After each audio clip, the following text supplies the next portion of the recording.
O Brasil ocupa a posição 112 em um ranking de 200 países no atendimento do saneamento básico. 8 anos após o início do programa de aceleração do crescimento voltado para o setor, o país caminha a passos lentos. Consequentemente, somos um dos campeões das doenças decorrentes da falta de saneamento básico e higiene. É o caso das doenças parasitárias, que interferem na qualidade de vida da população e até mesmo no desenvolvimento econômico do país.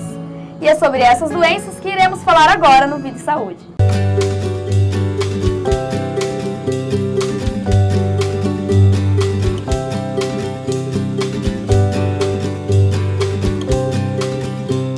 Hoje eu recebo aqui no estúdio o professor Marco Antônio de Oliveira, que ministra a disciplina de parasitologia nos cursos de ciência da saúde aqui da Univap. Mas antes de começar a entrevista, vamos descobrir se as pessoas estão atentas ao risco de doenças parasitárias. Hoje a gente veio aqui no centro de São José para saber se as pessoas estão atentas às doenças parasitárias. Vamos acompanhar? Você costuma lavar as mãos antes de comer? Tenho, costumo todos os dias. Geralmente sim, mas algumas vezes a gente acaba esquecendo. Sim, desde criança. Aqui no centro, você come tranquilamente ou você tem algum receio? Mas eu como no lugar certo, é pessoas que eu conheço. Pouco, né? Sim, é melhor comer em casa, né? Alguns lugares de receio. O que vale mais é sempre a limpeza, né, cara? E a salada, você come tranquilamente?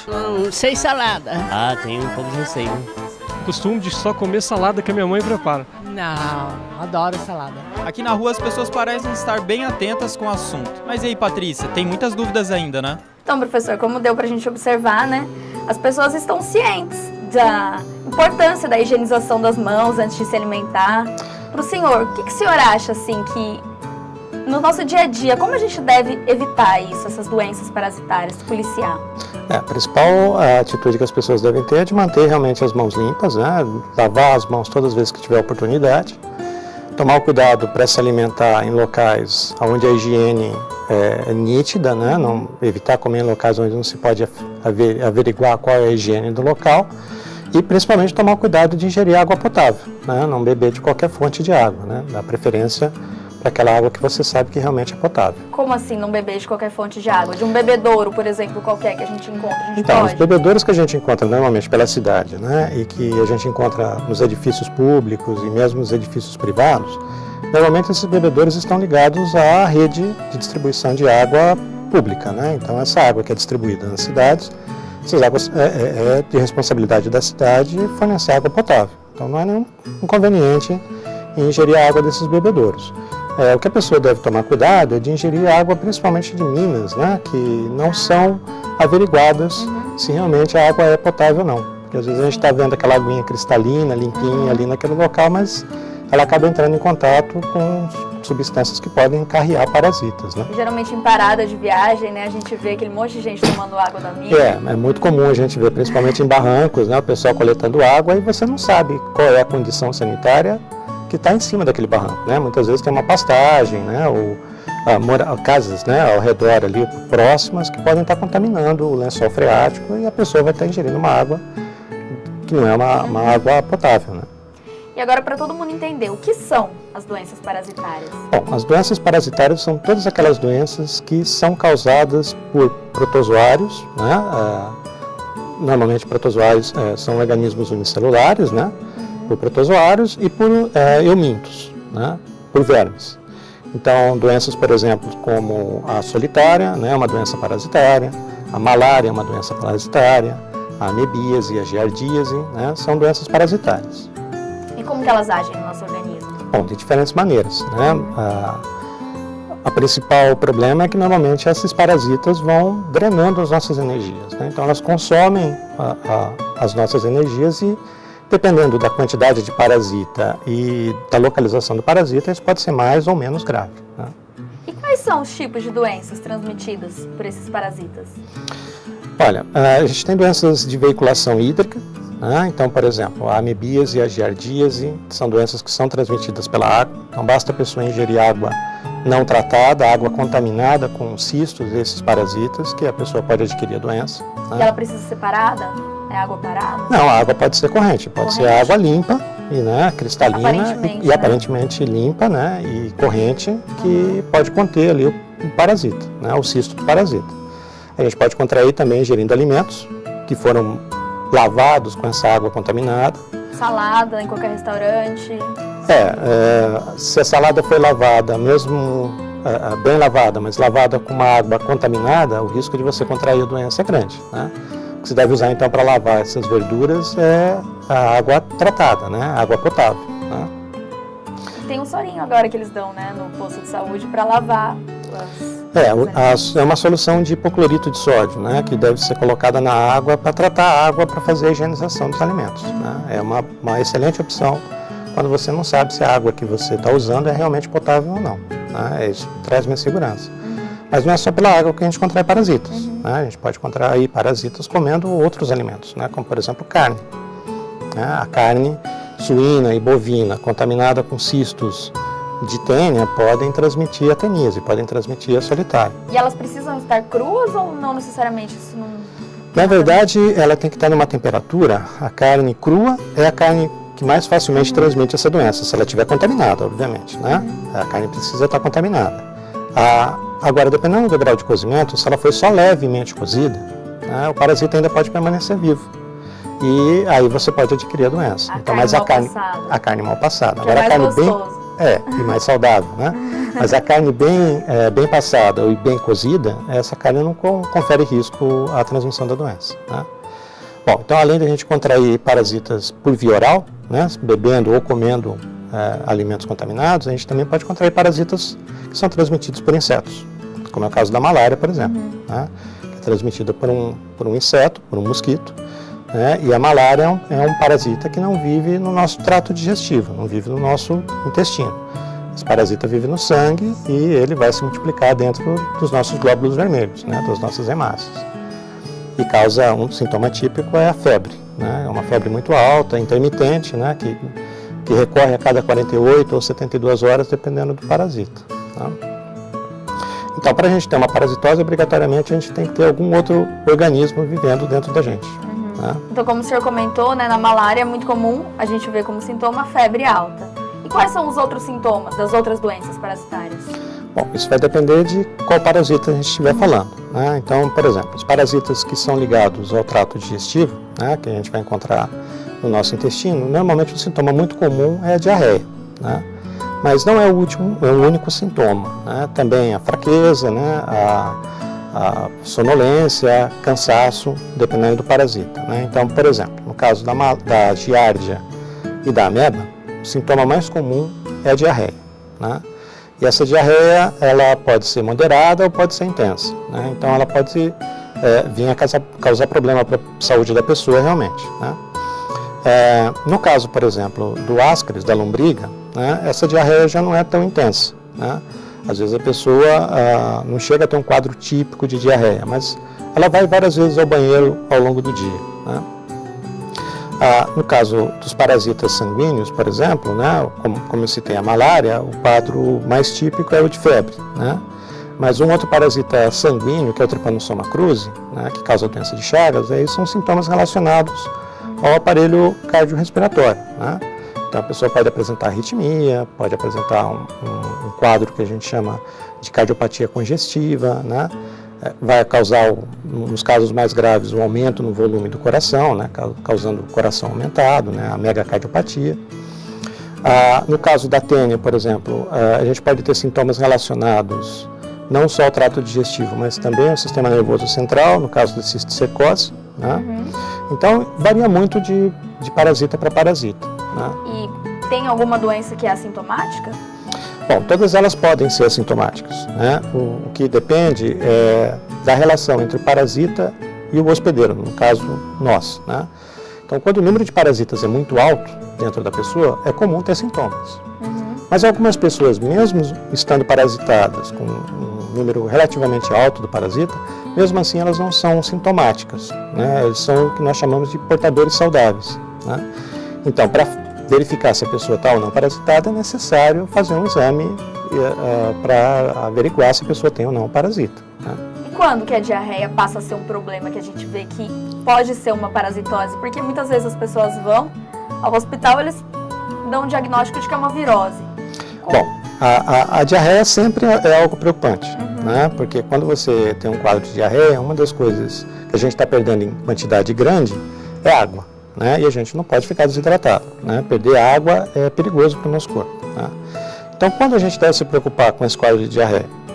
Quando a gente nota que a nossa fisiologia está um pouco alterada, quer dizer, não é comum eu ir ao banheiro várias vezes ao dia e eu começo a ir com mais frequência ao banheiro, né? Mesmo que a diarreia não seja aquela diarreia líquida, né?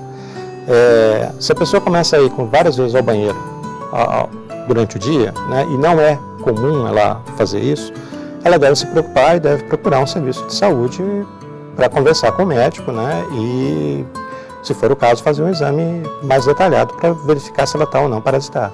Nós vamos para um rápido intervalo e já voltamos.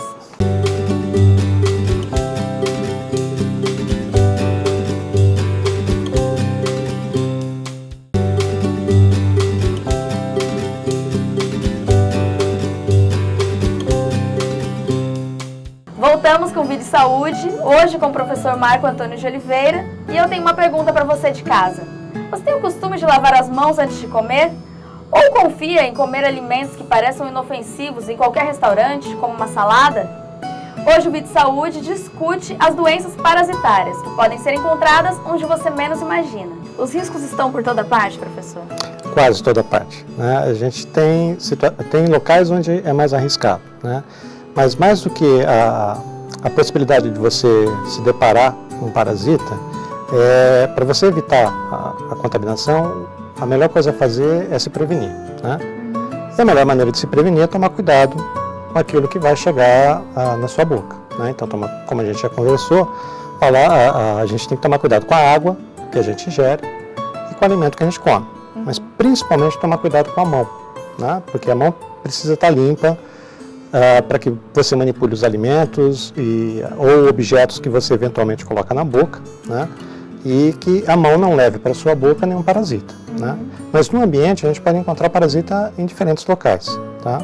Você pode encontrar parasitas que estão numa barra de segurança de um ônibus, né?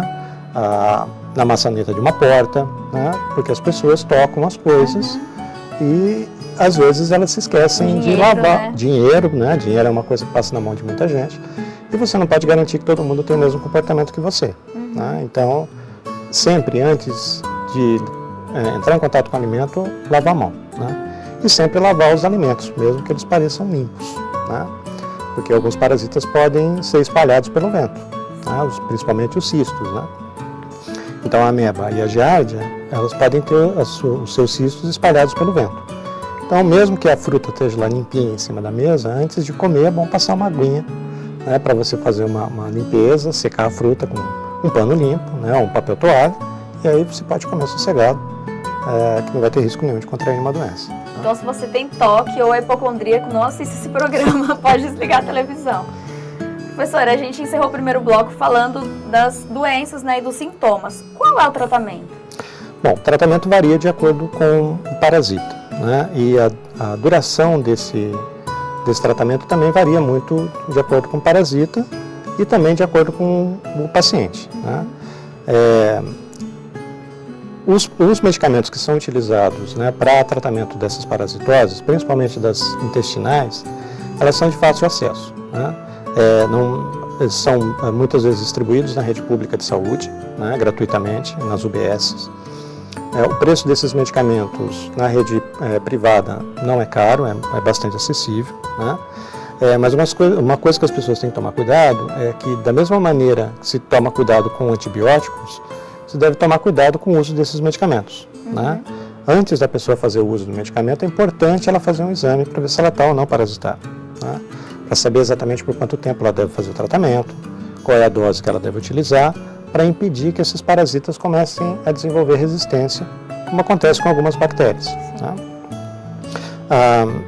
Então, dependendo do tratamento, a pessoa, dependendo do parasita, a pessoa pode ter que passar mais tempo se tratando.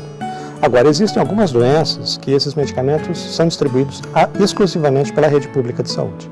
A pessoa não consegue comprar o medicamento na rede privada, tá? É o caso, por exemplo, da leishmaniose, né, da leishmaniose cutânea, uma doença que provoca uma ferida que demora muito tempo para cicatrizar na pele e também pode atingir órgãos internos, como o fígado e o baço. O tratamento para essa doença ele é feito com uma droga que só é distribuída na rede pública, né, justamente para controlar o tratamento das pessoas. A mesma coisa para a xistossomose, né, que é a doença, é o nome técnico da doença conhecida como barriga d'água. Também o medicamento é distribuído gratuitamente na rede pública, né, para que se faça o devido acompanhamento das pessoas, né. Então, a menos que a pessoa tenha uma facilidade para desenvolver o parasita, esses tratamentos duram, em média, no caso dos parasitas intestinais, eles são feitos em torno de um mês, né? A pessoa toma um medicamento, repete o tratamento 15 dias depois, em algumas situações pode ser necessário repetir novamente. Nas doenças como a leishmaniose e a xistossomose, o tratamento pode ser um pouco mais longo, pode durar vários meses, dependendo da pessoa, né? Agora, existem o caso das pessoas que são mais sensíveis aos parasitas. Então, essas pessoas acabam tendo que tratar por mais tempo ou repetir o tratamento várias vezes, né, para que fique realmente livre do parasita, né? Mas isso são casos menos frequentes, né? Então, as UBSs, elas estão prontas para receber esse tipo para atender essas pessoas, né? Sim. Eles estão habituados. Sim, as UBSs estão preparadas, né? Os médicos são médicos que normalmente fazem atendimento de assistência básica, como a gente diz. Então, o médico está treinado, né, e habilitado para reconhecer nos pacientes esses sintomas e indicar o melhor tratamento e também solicitar os exames que forem necessários, né? E por muitas vezes, né, como a gente comentou antes de começar o programa, as UBSs estão mais preparadas do que hospitais privados. Principalmente aquelas que se localizam mais nas periferias da cidade, né? Porque normalmente essas UBSs vão atender aquelas pessoas mais próximas a ela, né? Que é como o sistema funciona, né? A ideia da unidade básica de saúde é justamente ficar mais próxima do usuário. E muitas vezes na periferia da cidade você tem os bairros que ainda não estão completamente urbanizados, né? Então você pode ter bairros que não tenham ainda coleta e tratamento de esgoto, ou que não tenham distribuição de água potável. Nesses locais, a chance de você contrair uma doença acaba sendo um pouco maior, né, de contrair uma parasitose. Sim, aqui no Brasil, o problema da falta de saneamento em alguns locais, eles ainda são muito alarmantes, né? E nessas regiões que o senhor diz, elas são mais comuns de encontrar as doenças parasitórias ou os parasitas? Então, nessas regiões do país onde o saneamento básico é carente, né, onde a rede de coleta de esgoto é pequena, ou até mesmo o sistema de tratamento não é um sistema adequado para aquela demanda, né, para a quantidade de usuários, é mais comum ter a transmissão dessas doenças parasitárias, né? Aquelas que são principalmente de veiculação hídrica, né, e por via de alimentos, né? Mas a gente não pode esquecer que além da água, né, e além do alimento, a gente tem que tomar cuidado com os vetores, né, com os insetos que transmitem as outras doenças também, né? Então, e as pessoas que não têm recursos, né, dinheiro para o tratamento, então não precisam se preocupar, porque nas UBSs elas podem recorrer às UBS e às vezes as pessoas nem sabem, né? Sim, elas têm o direito de recorrer, né? Todo mundo tem, independente de ter condição financeira, não tem o direito de usar uma UBS. E as pessoas vão encontrar lá aquilo que elas precisam para o tratamento básico, né? Então elas vão encontrar um dispensário de medicamento, né? Onde o medicamento é fornecido gratuitamente para o usuário, né? Medicamento de alta qualidade, né? O mesmo medicamento que a gente compra numa farmácia, a gente vai encontrar na UBS, né? Não tem diferença de qualidade, né? Então, se a pessoa procurar uma unidade básica de saúde, ela não só vai ter o atendimento médico, né, adequado e correto, vai poder fazer o exame que ela precisar fazer também para diagnosticar a parasitose e também pode conseguir o medicamento no caso dela estar parasitada, né, e fazer o acompanhamento do tratamento. E o senhor que tem uma visão mais crítica, quando o senhor observa pela rua, assim, no nosso dia a dia, qual o erro mais comum que a gente comete? Olha, eu acho que o erro mais comum que a gente comete é se esquecer de lavar a mão, né? Às vezes pela pressa, pela correria e até pelo medo de perder tempo, né? E a despreocupação, às vezes, de achar que com a gente não vai acontecer. A gente pega um alimento com a mão suja, né? Para comer uma maçã, uma goiaba, algum alimento que a gente vai comer in natura, né? Cru. E acaba pegando com a mão suja, achando que a mão está limpa, né? A gente dá, às vezes, uma limpadinha na roupa, né? Na mão, mas não é o suficiente, né? O correto é a gente lavar a mão antes de pegar o alimento para se alimentar. E se a gente está em algum local que não tem algum lugar para lavar a mão, por exemplo, o álcool em gel, ele pode ser uma segunda opção? É uma segunda opção, né? Mas toda vez que a pessoa for fazer o uso do álcool gel, ou melhor, toda vez que ela for se alimentar, ela vai ter que fazer o uso do álcool gel, né? Mas o melhor mesmo é água e sabão, né? É mais barato que o álcool gel e é mais eficiente que o álcool gel também para limpar as mãos no caso desses parasitas, né? E o álcool em gel tem que ser passado toda hora, né? A pessoa vai ter que usar várias vezes ao longo do dia para poder ser eficiente. Encosta na maçaneta, passa álcool em gel. Pois é, tem que tomar cuidado para não virar toque, né? Enquanto você estiver tocando nos objetos, né, desde que sua mão não vá à boca, ou não pegue nenhum objeto que você vai colocar na boca, não tem problema nenhum sua mão ter ali eventualmente um cisto de protozoário, né? A gente tem que evitar que esse cisto chegue na nossa boca, né? Então, a gente pode fazer o uso de um pano umedecido para limpar a mão, né? Se não tiver água corrente para lavar a mão, ou álcool líquido mesmo a 70%, que é o álcool que se usa aí nas unidades de saúde, né? Mas não precisa ficar neurótico não, né? É só não colocar a mão suja na boca. Que a gente está acostumado a ver também a criança no parquinho comendo areia. Bom, a gente tem que se desafiar um pouco na vida, né? Tem que criar anticorpos, né? Tem que criar anticorpos, como todo mundo fala, né? Na verdade, o problema não é ter parasita. O problema é ter o parasita e não se tratar, né?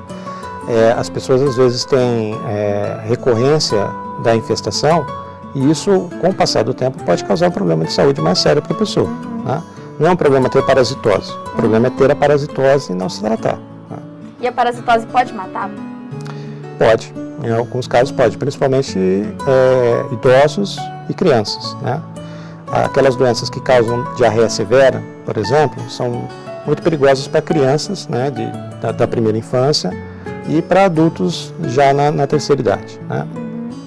Mas além desses casos de doenças do intestino, a gente tem que lembrar que existem algumas outras doenças que não causam sintomas tão comuns, né, mas que também são perigosas, como é o caso da leishmaniose visceral, que pode causar a morte das pessoas, e é uma doença silenciosa, né? Muitas vezes a pessoa só descobre quando já a doença está bastante avançada. A xistossomose também pode causar morte, né? A teníase, no caso da tênia saginata, da tênia solium, que pode causar também a cisticercose, principalmente a neurocisticercose, pode levar o paciente ao óbito, né? E se a pessoa estiver num quadro de vulnerabilidade, onde a saúde dela é acometida também por outras situações, como privação de alimento, ou por ela ter uma outra doença junto, pode agravar o quadro de saúde da pessoa e pode ser uma das causas do óbito da pessoa. Então é bom a gente ficar atento, né? Sim, é importante ficar atento, né? Toda vez que você sentir que algo em você não está acontecendo da maneira que você costuma sentir, né? É bom procurar um médico para verificar o que está errado, né? Professor, muito obrigada pela entrevista, foi muito informativa, eu gostei bastante. O prazer foi meu e foi muito bom conversar também, bater um papo com vocês. O Vida e Saúde fica por aqui, eu espero que vocês tenham gostado. Até mais!